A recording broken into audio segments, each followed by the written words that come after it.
On poursuit avec la triade. Allez, c'est parti. Qu'est-ce qu'on a comme information? On a la numéro 33, on parle de naissance. On a la numéro 8, Nadir. On a la numéro 24, richesse. Bon, allez, on est dans un nouveau départ. Il y a de nouvelles choses qui sont en train de se faire. On a une manifestation d'une richesse, d'une abondance qui vient pour améliorer notre condition.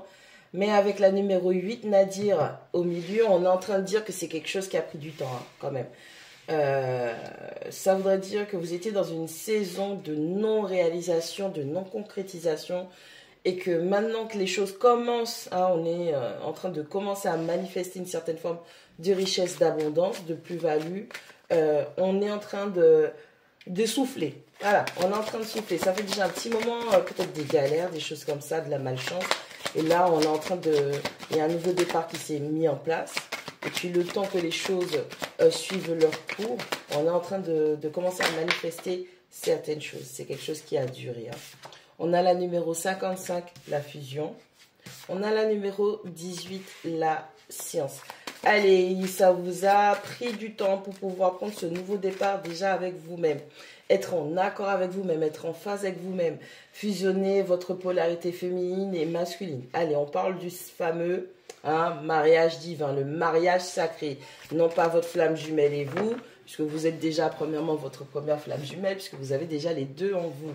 Allez, ça vous a pris du temps, on a manifesté, on a réussi à se mettre en symbiose avec ces deux polarités. Ça nous a pris du temps pour intégrer des informations. Ok, on avait l'impression d'être dans un tunnel, c'était noir, on ne voyait rien du tout. Il n'y avait rien qui se passait, on avait l'impression que la sortie était très très loin. On a pris du temps pour pouvoir intégrer certaines informations. Et en fait, on y est parvenu et on a pu enfin sortir de ce trou noir. Allez, que ce soit pour la manifestation, que ce soit pour l'intégration, la compréhension de soi-même, ça a été vraiment un dur et long travail sur soi pour pouvoir être en phase avec soi-même. Allez, on a la numéro 4, mensonge. Concernant ce que vous avez pu manifester comme richesse, comme abondance dans votre vie, on est simplement en train de vous expliquer que si vous aviez l'impression que ça vous a pris du temps pour pouvoir manifester des bonnes choses, c'est simplement parce que vous-même, vous n'aviez pas la bonne mentalité. Vous n'aviez pas la mentalité, on va dire, de winner qui allait avec. Vous étiez totalement convaincu, parce que vous étiez fait des mensonges, que vous étiez dans la malchance, que les choses n'allaient pas, que c'était pas bon, que ceci... Il n'y avait rien qui allait, mais en fait, c'était vous, au niveau de votre mentalité, votre façon de voir, de réfléchir et de percevoir les choses, où vous étiez dans le mensonge. Vous vous mentiez à vous-même, simplement.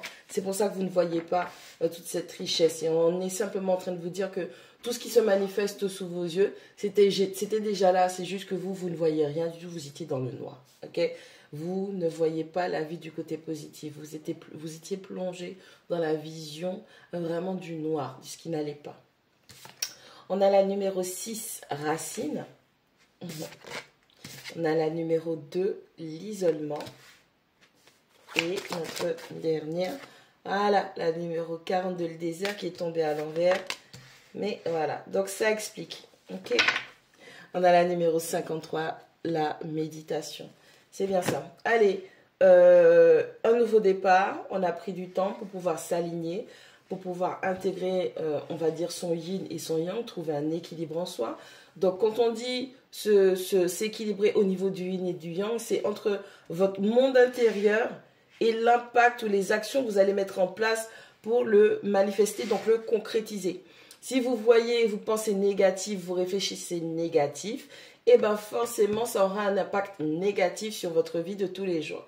A contrario, quand vous arrivez à trouver cet équilibre où déjà vous revisitez votre façon de réfléchir, de percevoir, d'analyser les situations, les idées ou les futures actions que vous allez devoir mettre en place, et bien une fois que tout ça, déjà dans le noir, c'est calibré, c'est réfléchi, c'est posé, vous avez la grande aptitude de mettre les choses concrètement et correctement en place pour que cela puisse avoir cet impact positif tant attendu dans votre vie. Et donc, vous aviez de la non-manifestation, on avait du mal vraiment à se dire qu'il y avait la richesse, qu'il y avait l'abondance. Et encore une fois, on vous dit que c'est vous, vous vous mentiez à vous-même. Vous voyez le verre vide, or qu'il était, par exemple, à moitié plein. Hein, donc, vous n'arriviez pas à voir les bonnes choses qui étaient présentes dans votre vie. Vous étiez trop focus sur le négatif. Ça vous a pris du temps pour pouvoir comprendre quel type de manifestation, de vision, comment vous voyez la vie, comment vous étiez dans votre vie. Et malheureusement, du coup, vous vous êtes isolé du monde, vous êtes isolé de vous-même. Une forme de séparation. D'où le fait qu'on dise que en équilibrant, en fusionnant vos deux polarités, vous avez réussi à remarier les choses, à régler les conflits internes que vous aviez et votre féminin et masculin, votre couple sacré est enfin associé et là, vous pouvez tout péter.